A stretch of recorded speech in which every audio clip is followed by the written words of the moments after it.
4.8. Transformaciones geométricas. La transformación geométrica de una imagen es la transformación de su sistema de coordenadas. OpenCV proporciona dos funciones de transformación, con las que se pueden realizar todo tipo de transformaciones: CV2.WarFine y CV2.WorldPerspective. Además, podemos utilizar otras funciones en OpenCV, las cuales efectúan procesos de redimensionalización, traslación, rotación y transformación de perspectiva. Empezaremos estudiando la redimensionalización de una imagen. La transformación de redimensionalización sirve para cambiar el tamaño de una imagen. Para esto, OpenCV utiliza la función cv2.rise. Dentro de los paréntesis, separados por comas, ingresaremos los argumentos de entrada.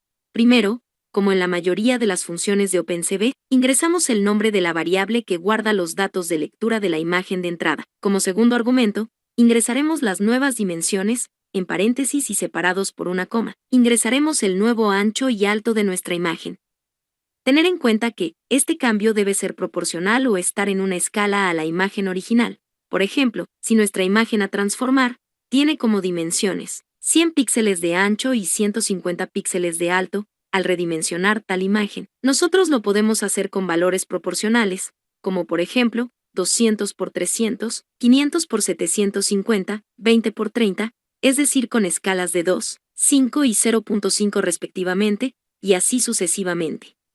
Si nosotros ingresáramos dimensiones como 200 píxeles por 450 píxeles, es decir, con escalas de 2 y 3 para el ancho y alto de la imagen respectivamente, el proceso nos arrojaría error, ya que las escalas son diferentes, y OpenCV no sabría cómo completar los píxeles faltantes o eliminar los sobrantes.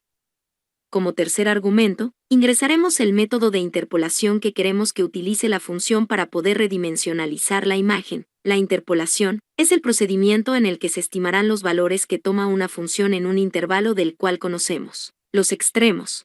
En imágenes, se puede interpretar como, a partir de los valores de intensidad de los píxeles conocidos en la imagen de entrada, dependiendo del método e interpolación que se utilice, se estimarán los valores de las intensidades de los nuevos píxeles de la imagen redimensionalizada.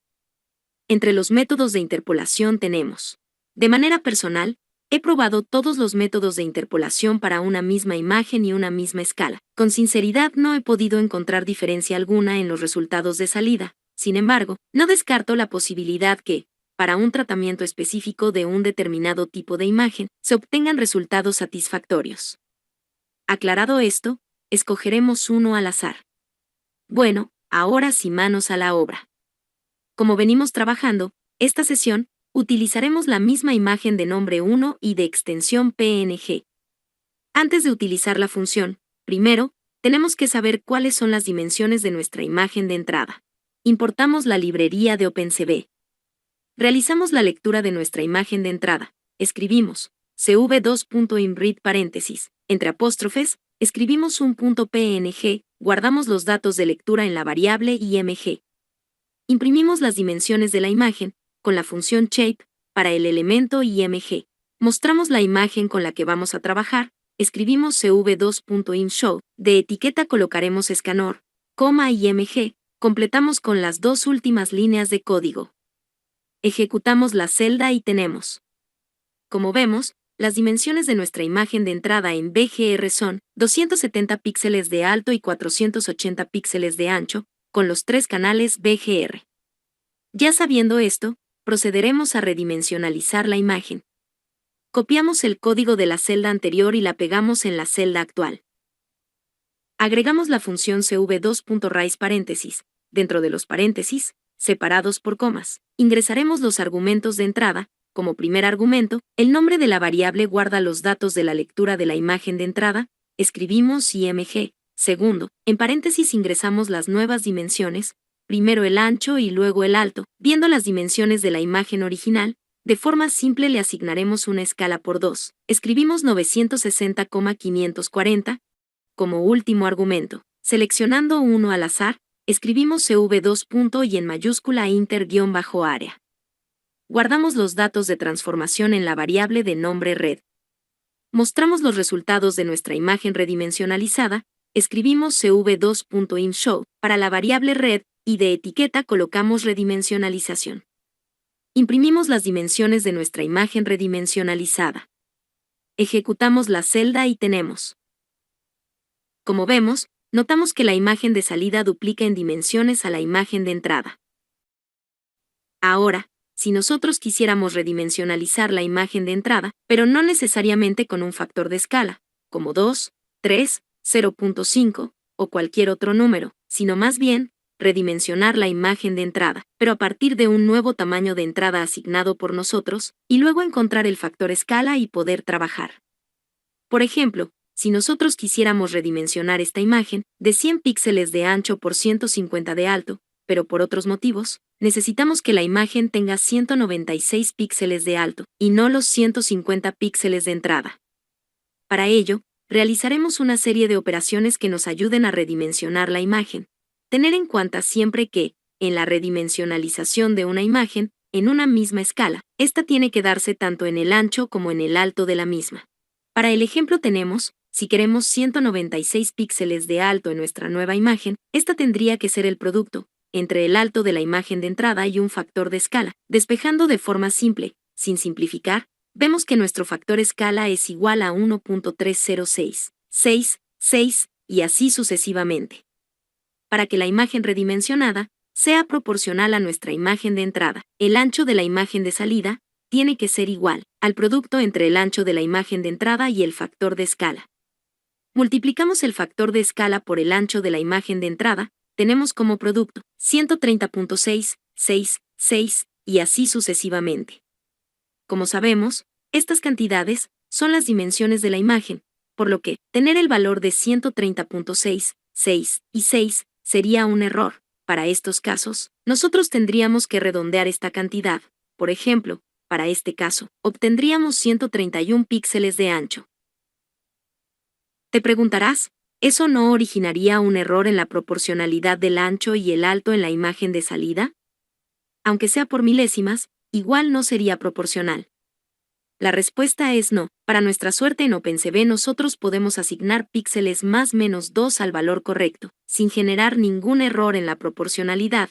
Si pasas esta cantidad, OpenCV no podrá operar sobre la imagen. Escribiremos un programita que me ayude a tener 623 píxeles de ancho, sin afectar la proporcionalidad de la imagen y generar errores.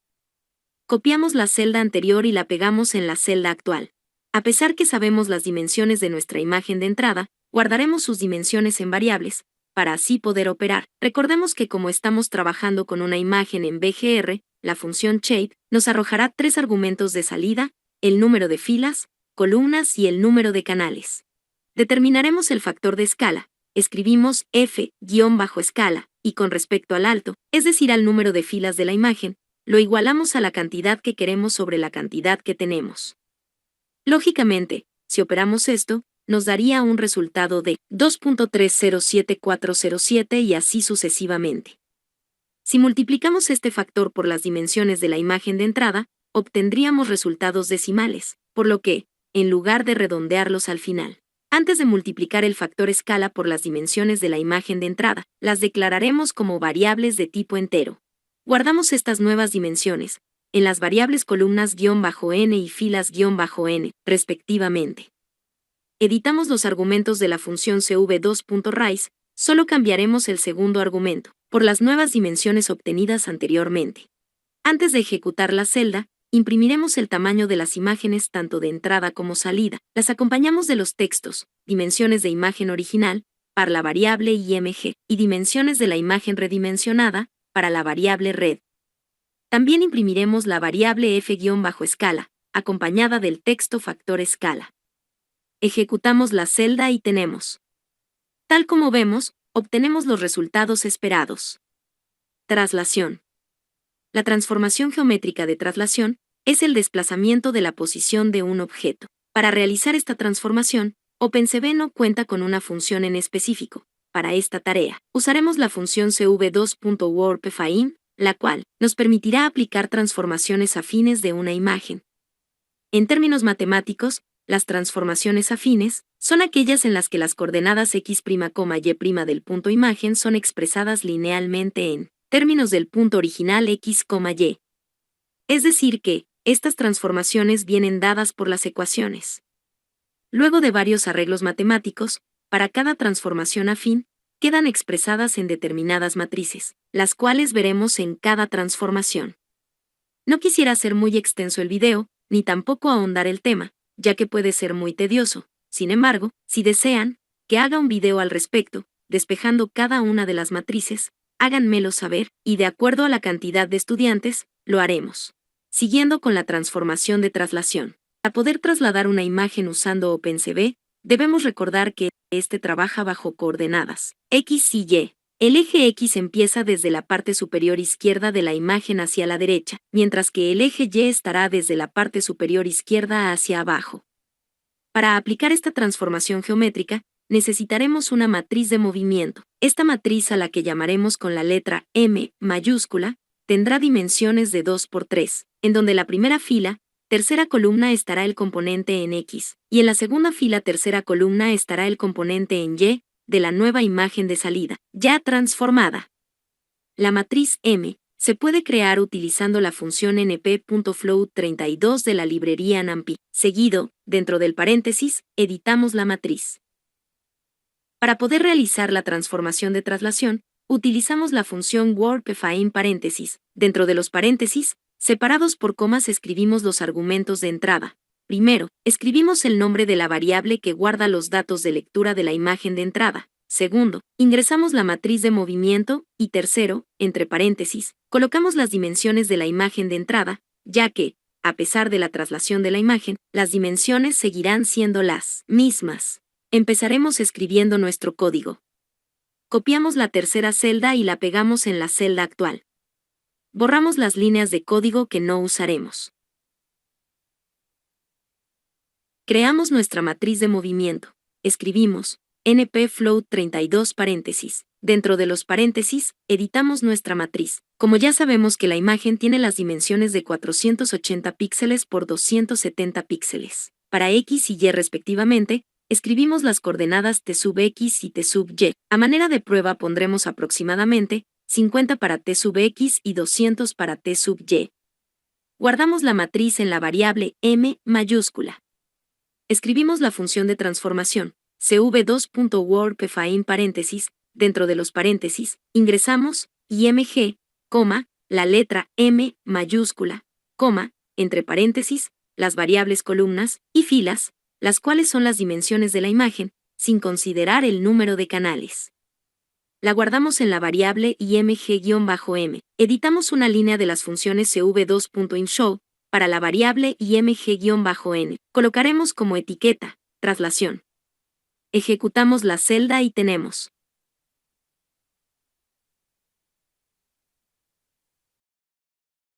Tal como podemos ver, la posición 0,0, vista en la imagen original, en la imagen trasladada se encuentra aproximadamente en las coordenadas 50,200, para las posiciones X y Y respectivamente. Si imprimimos los valores de intensidad de nuestra imagen de salida, nos daremos cuenta que OpenCV completa los píxeles vacíos con valores de intensidad 0. Importante, no olvidar la distribución de los elementos en la matriz de movimiento. Si los ingresas en diferente orden, los resultados serán muy diferentes a los esperados. Rotación. La transformación de rotación es la rotación de una determinada imagen. Al igual que con la traslación, vamos a necesitar una matriz de movimiento en donde se especifique el ángulo de rotación a la que va a ser sometida a tal imagen. Esta matriz será aplicada a la imagen mediante dos funciones. cv2.getRotationMatrix2D. En esta función, determinaremos el ángulo y el centro de rotación de la imagen, así como la escala de la imagen de salida. Si queremos que se conserve el tamaño, escribimos 1. En pocas palabras, con esta función determinaremos nuestra matriz de movimiento. cv2warpFine, esta función somete la matriz en la imagen. Al igual que en la transformación de traslación, los argumentos son los mismos, solo cambia la edición de la matriz de movimiento. Sin más explicación, empezamos editando el código. Copiamos la celda anterior y la pegamos en la actual. Editamos la matriz de movimiento. Escribimos cv2.getRotationMatrix2 de paréntesis. Ingresamos los argumentos de entrada, entre paréntesis, el centro de rotación tanto de X como de Y. Realizamos una división entera, ya sea el caso que las dimensiones de los píxeles no sean divisibles entre 2.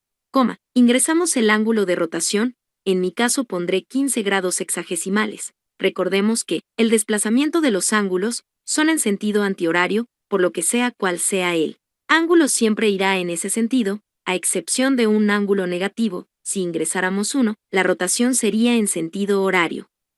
Como último argumento, escribiré 1, ya que queremos que se conserve el tamaño original de la imagen. Dejamos esto como está. Editamos esta línea con la función cv2.infshow para la variable img-n. Escribimos de etiqueta, rotación. Ejecutamos la celda y tenemos. Tal como apreciamos, podemos notar que la rotación se da desde el centro de la imagen, con un ángulo pequeño, aproximado de 15 grados sexagesimales. La transformación de perspectiva. No te preocupes, esta función la analizaremos a fondo en la sección 8 del curso, con ejemplo aplicativo. Considero que esta transformación es de suma importancia, como para añadirla a otras en una sola clase. Sin más, nos vemos en el siguiente video.